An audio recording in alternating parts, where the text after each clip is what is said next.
Şu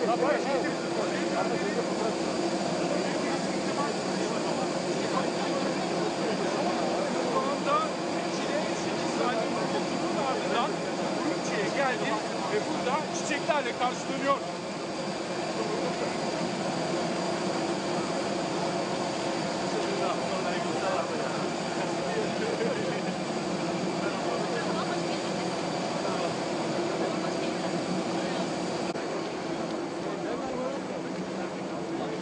Boa.